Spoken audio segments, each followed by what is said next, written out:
Okay, this one's really important. The shutdown may be moving closer to an end, but the strain is still being felt at our airports. And Transportation Secretary Sean Duffy has warned that the shortage of air traffic controllers, it's only getting worse. Watch this. I'm about 1,000 to 2,000 controllers short.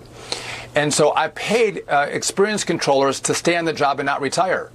I used to have about 4 controllers retire a day before the shutdown. I'm now up to 15 to 20 a day are retiring. So it's going to be harder for me to come back after the shutdown and have more controllers controlling the airspace. So this is going to live on in air travel well beyond the time frame that this government opens back up.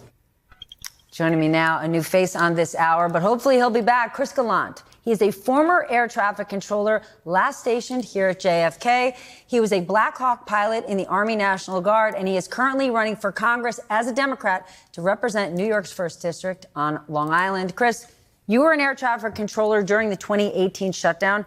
What kind of pressure are air traffic controllers under right now? Because we hear more and more are just saying, I'm out, they're retiring. Stephanie, thank you for having me. They're under immense pressure. We are now in a further or longer shutdown than what occurred then. And I remember when I received that second paycheck that said $0, you're questioning how are you going to survive? How are you going to put food on the table for your children? How are you going to put a roof over your head? And a lot of these controllers are doing things outside of work now in order to actually make some money and survive. Some of these controllers actually live paycheck to paycheck. So it's a struggle, especially ones that are going through training. Their paychecks are a lot less than somebody who's fully certified. I just heard from somebody today who's working in Atlanta. They're selling plasma to put food on the table for plasma. Plasma in their body. Yes.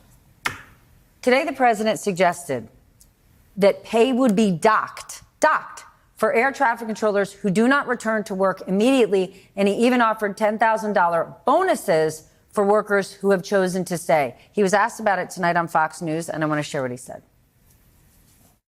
We should not have had people leaving their jobs. And what I basically did is say the ones that stayed, of which there were a lot of them, I'm sending them a $10,000 bonus. Where's that money coming from? I don't know. I'll get it from someplace. I always get the money from someplace regardless. It doesn't matter. You didn't get the money from someplace when SNAP was in question. What's your reaction to that? It's a distraction. I feel like it's always the consistency of what happens and the messaging that comes out is a consistent distraction. And it's just look, we can't take our air traffic controllers and use them as an excuse or to weaponize that. So let's say the shutdown ends Wednesday. What does the air traffic control system look like Friday? Well, it's a lot to recover. It's a cascading effect. When the government is shut down and all these planes aren't moving, it's a cascading effect where they have to get these passengers on other flights.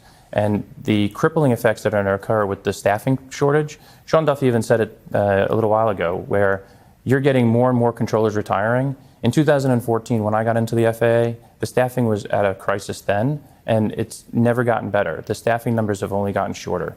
And so the problem is, too, you get the consistent shutdowns all the time. Then you don't get the funding for the air traffic controllers that go through schooling.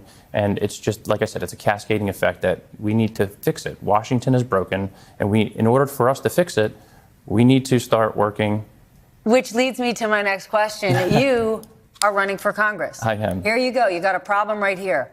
What would you do? How should this problem be fixed? We need to fund air traffic and the FAA, and they're not the only ones that aren't getting paid, but the government shutdown shouldn't be affecting everyday Americans. They need to get funding in order to fix this issue, and that's the real problem here.